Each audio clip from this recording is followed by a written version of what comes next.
The Tao Teh King, or The Tao and Its Characteristics, by Lao Tze. Translated by James Legge. The Tao that can be trodden is not the enduring and unchanging Tao. The name that can be named is not the enduring and unchanging name. Conceived of as having no name, it is the originator of heaven and earth.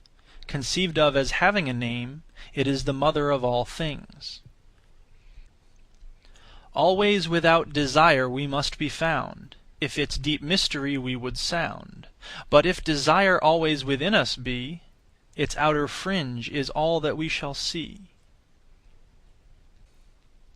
Under these two aspects it is really the same, but as development takes place it receives the different names. Together we call them the mystery.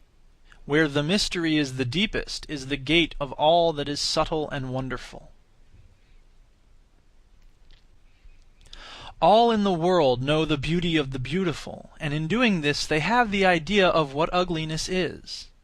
They all know the skill of the skillful, and in doing this they have the idea of what the want of skill is. So it is that existence and non-existence give birth the one to the idea of the other, that difficulty and ease produce the one the idea of the other, that length and shortness fashion out the one the figure of the other, that the ideas of height and lowness arise from the contrast of the one with the other, that the musical notes and tones become harmonious through the relation of one with another, and that being before and behind give the idea of one following another. Therefore the sage manages affairs without doing anything, and conveys his instructions without the use of speech. All things spring up, and there is not one which declines to show itself. They grow, and there is no claim made for their ownership. They go through their processes, and there is no expectation of a reward for the results. The work is accomplished, and there is no resting in it as an achievement. The work is done, but how no one can see. 'Tis this that makes the power not cease to be. Not to value and employ men of superior ability is the way to keep the people from rivalry among themselves. Not to prize articles which are difficult to procure is the way to keep them from becoming thieves. Not to show them what is likely to excite their desires is the way to keep their minds from disorder. Therefore the sage, in the exercise of his government, empties their minds, fills their bellies, weakens their wills, and strengthens their bones.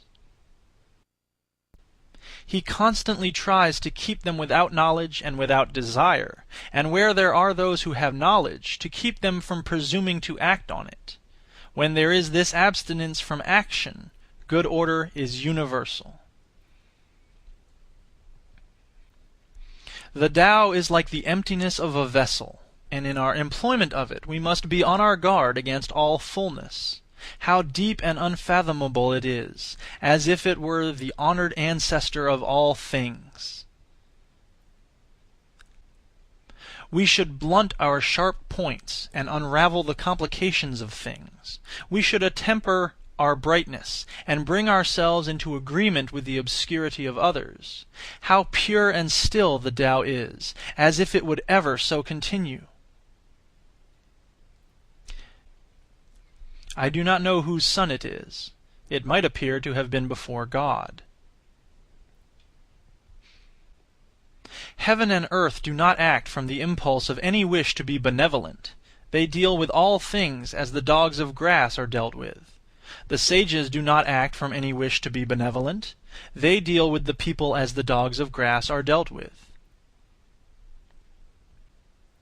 May not the space between heaven and earth be compared to a bellows? 'Tis emptied, yet it loses not its power. 'Tis moved again, and sends forth air the more. Much speech to swift exhaustion lead we see. Your inner being guard, and keep it free. The valley spirit dies not, aye the same. The female mystery thus do we name. Its gate, from which at first they issued forth, is called the root from which grew heaven and earth. Long and unbroken does its power remain, used gently and without the touch of pain. Heaven is long-enduring, and earth continues long.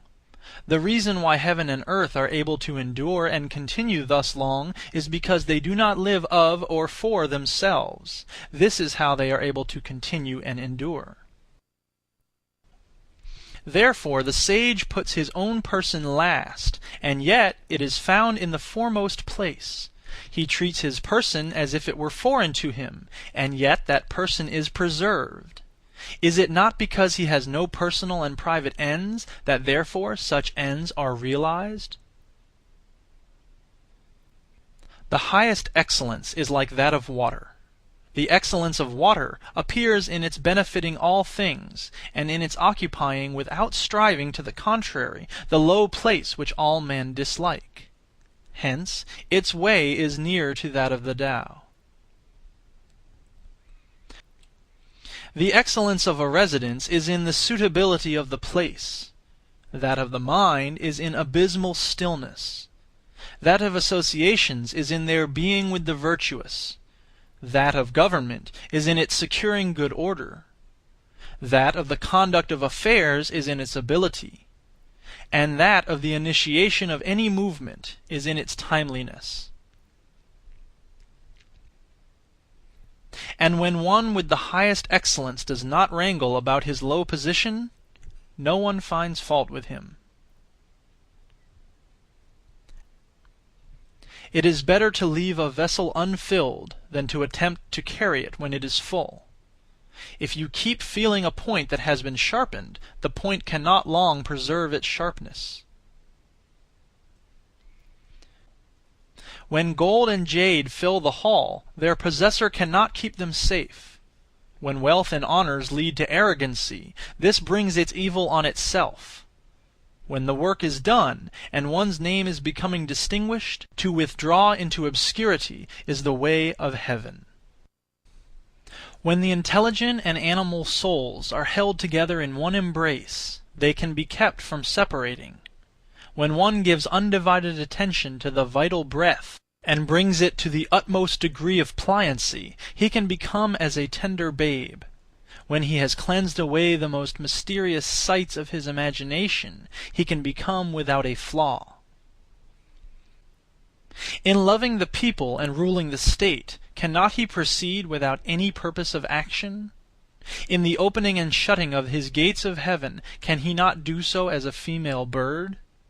While his intelligence reaches in every direction, cannot he appear to be without knowledge?